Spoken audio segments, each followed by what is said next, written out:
Hey guys, hey everybody. I just want to say hi and welcome back to the videos. Let's move this. Hey big pals, thanks for joining us again today. Big shout out to everyone that's been watching my videos. Thank you for helping me reach 100 subscribers.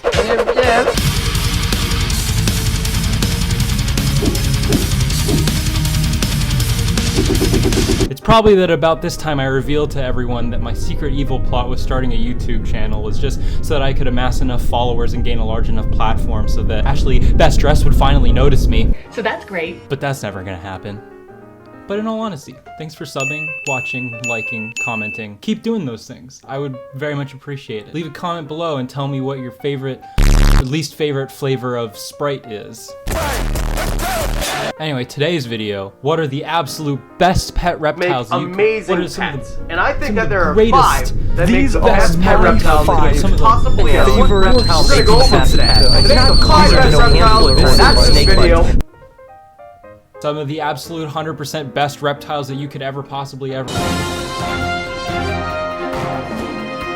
So if we're talking about what the best and worst different pet reptiles are, there's no real better way to do it than on a tier list. This is a tier list that I made, but I just thought, hey, here's some common reptiles that some people keep. Here's some slightly less common reptiles that people are interested in, and here's some reptiles that I have, so I'm just gonna throw them on the tier list, and we'll see what sticks. So let me know if you agree or if you disagree. So let's start it out. All right, so first we got the Leopard Gecko. Ooh. Well, I have a Leopard Gecko. Her name is Fatty. If you've seen my videos before, you may have seen her. But honestly, in my opinion, Leopard Geckos are kind of boring. But they are adorable and they are easy to care for and people do seem to love them. So Leopard Gecko, I'm gonna go ahead and put you in B tier. Very solid, but not very gratifying in my opinion. Next up here, we got the Aki Monitor. I have an Aki Monitor. His name is Cracky. He's pretty hip, pretty dope. Pretty hip hop. Keeping Cracky has been one of the most gratifying reptile experiences of my life. He's just so fascinating to watch run around. And he's like actually really aware of his surroundings and really quite intelligent. They are a little bit expensive, but if you do get your hands on one and you do your proper research, Aki Monitor, I'm comfortable putting him in the S tier. All right, next up we got the green anole. Now I hate these lizards. I don't actually hate them, but I do hate the sort of practices surrounding these lizards. These lizards are rounded up by the thousands and shipped to Petco's and PetSmarts, basically all around the country. And they're sold for $7, $8, and sometimes only $10. You know, the parents who buy their kids these lizards think, oh, you know, it's only $10, not a whole lot of risk there if it dies, whatever. It's a $10 lizard that has the care requirements of something $300 or $400. They're pretty difficult to handle too. They're very fragile. They're more display lizards, and even then you're really not going to see them all that much. But they are very pretty, and when kept properly, they can be a very interesting display species. Green anole. D for dredged. Ding dong dick! All right, now we got the, Argentine black and white Tegu. Tegus are very dope lizard. I've never had one, I really want one. And these lizards are capable of showing affection, which is really cool. They're super intelligent. They'll eat pretty much anything, ground turkey, greens, fruits, Marmite, peanut butter toast, edibles. It was a fucking joke, you can't. And they're basically just like dogs. The only really real downside to them is that you need enormous enclosures. And anyone looking to get a Tegu is probably gonna be prepared for that. I feel comfortable putting the Argentine Tegu in A tier. I kind of want to take Elio or Cracky out and do this video. Now, you know what? That's what I'm going to do. All right, look who came to join us. Want to hang out? All right, let's hang out. What do you think? We are going over, corn snake next. What do you think, Elio? Where do you think the corn snake goes? Elio can't speak English. He's a lizard. Doesn't have the same cognitive abilities that us big ape humans do. Small brain. Corn snake, I have a corn snake. His name is Apollo. He's an melanistic. He's beautiful, he's personable, and I love him. Corn snakes, in my opinion, with the many that I've interacted with, are some of the most personable and easy to get along with snakes that exist out there. Anyone I know that's been skeptical about snakes that has since interacted with Apollo has come around to being greatly interested in them. There's so many different morphs and colors that they can range anywhere from $20 to a few $100s, and just get one. Corn snakes are easy to take care of, they're easy to find, and they're honestly tons of fun. I still don't get bored of mine, just one man's opinion. Corn snake, that's an easy S. Up next on the list, we have the fire skink. Oh, little fire skink. Oh, where are you going? We hereby claim the Commonwealth of Pennsylvania, the state of Georgia. So fire skinks are pretty cool. They're somewhat new to the pet trade. They are primarily mostly wild caught, though captive bred populations are starting to pop up a lot more frequently now. Fire skinks are very personable. They stay a relatively small size. Every fire skink I know has committed some sort of tax fraud, but they're honestly a fascinating species of lizard that I'm happy is gaining traction in the reptile hobby. So for that, they go to A tier. Hey, what you doing? Come back here. Next on the list, we got the Australian water dragon. These guys are super cool. I don't know a whole lot about them, but I know they look really cool, and I used to really want one when I was 13. They need big enclosures, water features, land features, and climbing features, so they're not exactly the cheapest lizards to take care of, but they are gratifying as far as I know, and they're cool to handle, and they look awesome. For complexities, we give them a C for complex. Ball pythons. All right, Ryan, this is where I want you to slander me if you don't agree with my opinion. Ball pythons commonly kept. If you're looking for a beginner snake, you either get a corn or you get a ball python. Ball pythons come in so many different morphs, which, if you don't know what a morph is basically just a different color type. It's going sicko mode. Ball pythons are fun. They're a little bit more chill than corn snakes. I don't find them quite as interesting, and for that reason, A tier. Blood python. Big thickums. Blood pythons are large, incredibly large-bodied snakes, but much more stout. They're decently common in the pet trade, but you're not really gonna find them at your Petcos and PetSmarts. They have massive appetites, they take big poops, and they look a little weird. Very average. C tier. Next up, we have the blue-tongued skink, one of my personal favorites. Blue-tongued skinks, honestly, are one of the ultimate pet lizards. Just over 10 years ago, they were very uncommon. The only way I found out about them was by reading about them in Reptiles magazine. But overall, blue-tongued skinks, they'll eat basically anything. They are still a little bit expensive because breeding isn't all that easy. Any reptile keeper who's interested in lizards should eventually get a blue-tongued skink. They're just so interesting, so personable, so sweet, and they make great pets. S tier. Baron's Racer time. So Baron's Racer, I have a Baron's Racer. Her name is Athena. She's a very sweet snake. Not very common in the pet trade. One of the reasons I think is due to the fact that they are rear-fanged venomous. The envenomations can cause some bad reactions, but they are a stunningly gorgeous snake. They are incredibly active and they are arboreal. But because of the venom and because of their sort of activity and sort of difficulty with handling, Baron's Racer is gonna go to C tier. And next we got the Black Throat Monitor. Suck. One of the first reptile videos that I was really supremely interested in was a video of a black throat monitor. He's sleeping. Really? What, you act like he's heavy or something? It was those videos that I used to be so infatuated with. But you know, black throat monitors, they are enormous. They need huge enclosures. They make a mess. They're a little bit expensive, but as far as I know, I've never kept one. But because of the very intensive care requirements and their enormous size, it's not really something I could recommend to everyone. Black throat monitor, C tier. Burmese Python.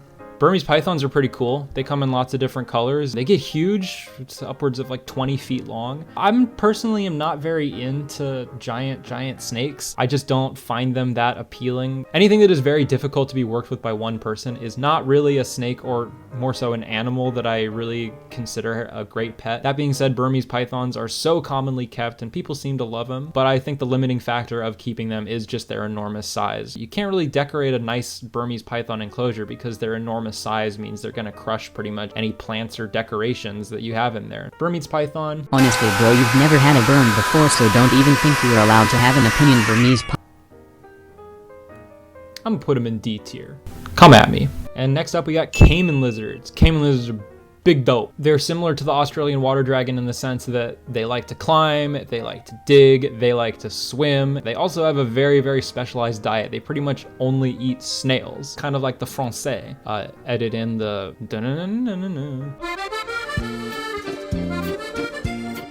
anyone can lizard.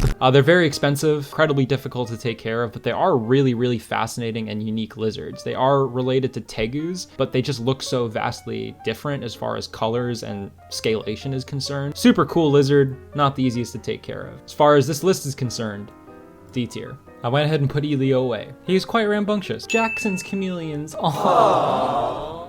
F. No explanation. Hate chameleons. Chameleon bad. Carpet pythons. Ooh. Carpet pythons are really, really, really cool. I really want one. They're really voracious eaters. They get big. Some of them can be friendly, but a lot of them are kind of nippy. Not because they're really predisposed to, but because I just... Maybe they are predisposed. I don't really know. C. Chinese wilted dragon. I fell victim to what I call the Petco trap, right? Where they have these really cool looking, really unique lizards for super cheap. They don't make very good pets. Chinese water dragons need large setups, large water features, lots of floor space, lots of climbing space, high humidity, tons of food. It's not what you'd expect from a $20 lizard. Very similar to the green anoles. Chinese water dragons can go D tier. Crested gecko. F. I'm just kidding. Crested geckos are dope. They're super easy to care for lizards. You basically know if you're gonna get a crested gecko or not. I'm actually legitimately gonna put them in B tier with the leopard gecko. The reason why I have these two guys in B tier is not because they're bad pets, it's just because they're very introductory. Like once you get them and then breed a bunch of morphs, that's sort of it. I don't think they're really the gift that keeps on giving as far as interaction and handling goes. They have very sort of static personalities. It's not something that I would jump at the chance of getting. White's tree frogs. Little gremlin goblins, aren't they? Yeah, white tree frogs are chaotic, they're insane, but they're also quite simple and easy to handle. Don't have very intensive care requirements, but they are a lot of fun. I'm gonna put them in B tier as well. Emerald tree boas, ooh. Emerald tree boas are really cool, pretty much like every other reptile on this list. They're just brilliant, just gorgeous coloring, because they do pretty much what you see them doing here in this picture, is hanging around doing nothing pretty much all day, which is all right. You know, some snakes got to do that. Some snakes got to take one for the team and be less active, but they got enormous teeth. They're not really best for handling. They're more so a show pet, kind of hard to find and need high humidity. I'm gonna put them at D tier. Oh, Emerald tree monitors. This is my dream lizard right here. Emerald tree monitors are gorgeous, gorgeous lizards. Problem with them is that not a ton of people have successfully bred them, which means the majority out there are wild caught. They're incredibly fragile and they're very prone to dehydration and other sort of sicknesses. Paying a few $1,000s for one captive bred, but a really interesting lizard. With that being said, I'm definitely gonna own one eventually. D tier. Giant day gecko. I think they make really good display animals. They're not very great to handle because they are super skittish and their skin is pretty fragile. Kind of like people that get legitimately interested in TikTok drama. Just, you know, not the easiest to handle, but definitely a cool display lizard. A nice intermediate lizard. It's gonna go to C tier. Oh, big mama, big drippa droppa. That is the giant African bullfrog, or a pixie frog. Pixie frogs are really cool. They have massive appetites. They get almost the size of a basketball when fully grown. I don't really have much to say about them. C tier. Panther Chameleons. All right, this is a chameleon that I don't hate. Colors, in my opinion, are a lot more interesting than Jackson's chameleons. I should like Jackson's chameleons. I love dinosaurs. They basically look like a triceratops or any other, you know, three-horned ceratopsian. Yeah, they're gonna go in C tier as well. Frilled dragons. I don't really see frilled dragons too often anymore. I used to see them all the time. Alex, you're getting a frilled dragon eventually. You know, they make decent pets. They require lots of floor and ground space. Bruh. They require lots of ground and climbing space. They're also gonna go to C tier. Gargoyle geckos, boring. D tier. C crested gecko, they're basically the same lizard. Gopher snakes, Piduophis. Caught one that was like 5 or 6 feet long when I was camping in Lake Arrowhead. They get huge. They kind of puff up and make like like huffing noises too. I mean, they're more common than like uncommon reptiles. You can basically find gopher snakes, bull snakes, and pine snakes at pretty much every reptile show you go to. But you know, because of COVID, it's kind of difficult. B tier. Green keeled lizard. So I stumbled upon these. I didn't know they existed until I started researching my Jewel Lacerta, and I am just enthralled with these lizards. I don't really know a whole lot about their care. I just know they need a lot of vertical space and they're okay with handling. Maybe they would rate higher if I actually got to interact with one, but for now they meet the same fate. Can you guess where they're going? Can you guess? C tier. Red-tailed boa. I very, very much want that to be my next pet snake. I just don't really have enough room. They're really docile. They're really friendly. They live basically forever. And they're super easy to acquire as well. They're pretty much everywhere. There's not a ton of cool morphs, so there are some variations with them. One of the nicest things is their temperament. They're incredibly docile. They don't really disagree with your political opinions. A tier. Hognose snakes. I love hognose snakes. I used to have a Mexican hognose snake named Piggy. I think these guys are so much fun to handle. They're small little snakes, but they act like they're bigger than they are. And they are rear-fanged venomous, but they never bite. A soul in your head, innit? Hoggies go to A. Green iguanas, F. Bad pets, don't get a green iguana. Jeweled Lacerda, Elio. I made a video about jeweled Lacerdas. If you haven't seen it, you should definitely check it out. Elio just could not be a better lizard. They need lots of digging space, lots of running space, and lots of climbing space. I would recommend jeweled Lacerdas to anyone looking for a lizard that isn't a bearded dragon or a blue-tongued skink. A tier. Kenyan sand boas, they're very cute. They, you know, but they're kind of boring. They're just like doodles that just kind of sit there. Definitely a nice beginner snake that's small if you're tight on space. I think they subscribe to sort of the leopard gecko and crested gecko syndrome. B tier. Graminia. Abronia graminia.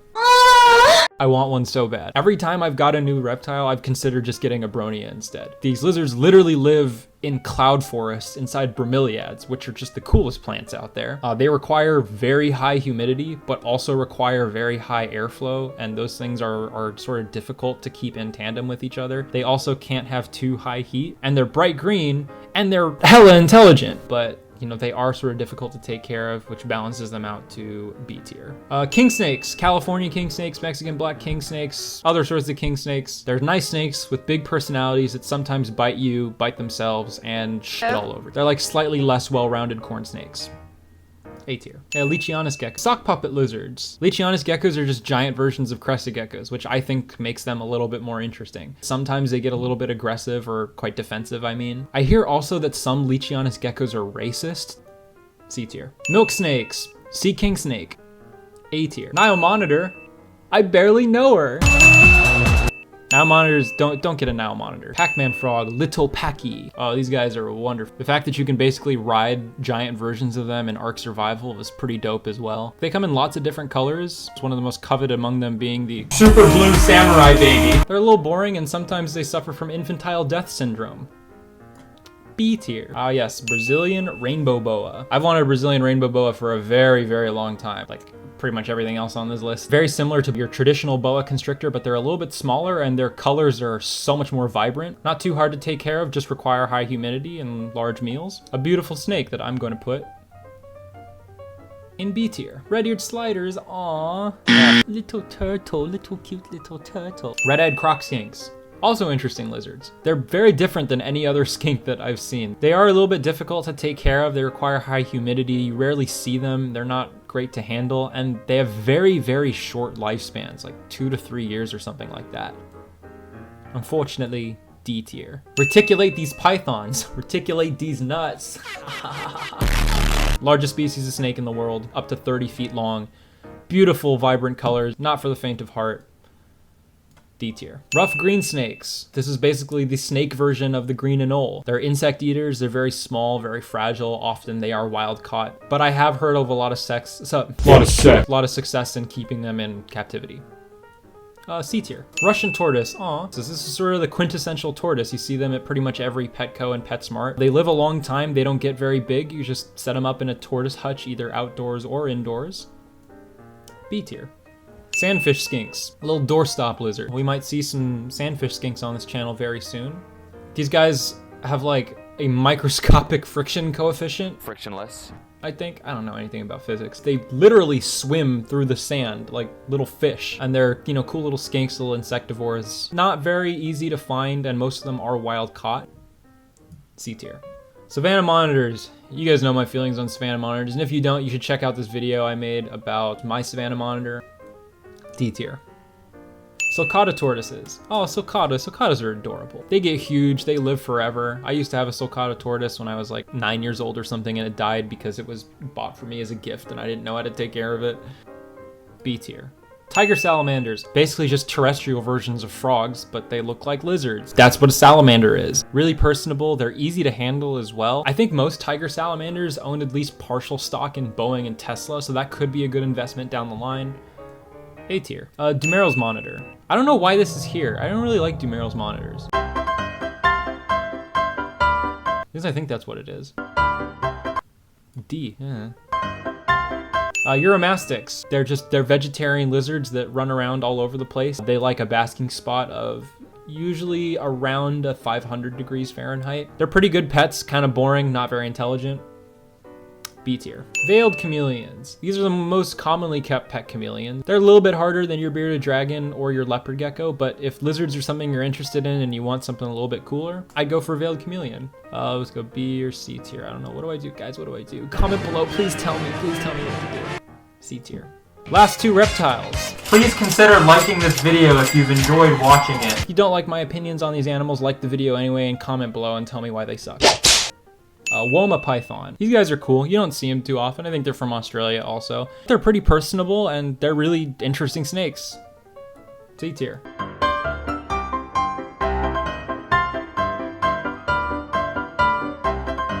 My name is Jeff.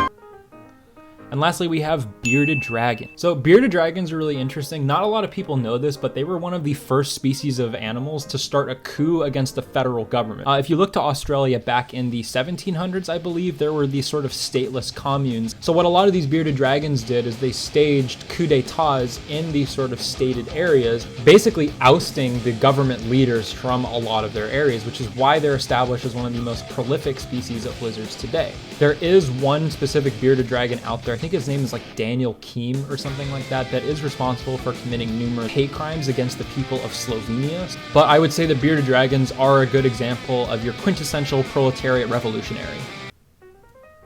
S tier. Thanks so much for watching. Here's the tier list. I'll put the tier list in the description down below. If you want to make your own tier list or you want to play around with mine, I would definitely love to see what your guys' opinions are. So if you want to make your own and comment it here or amend my opinions or, you know, that kind of stuff, I want to know. If you don't like it, tell me. If you do like it, also tell me. Anyway, thanks for watching. Zip, zap.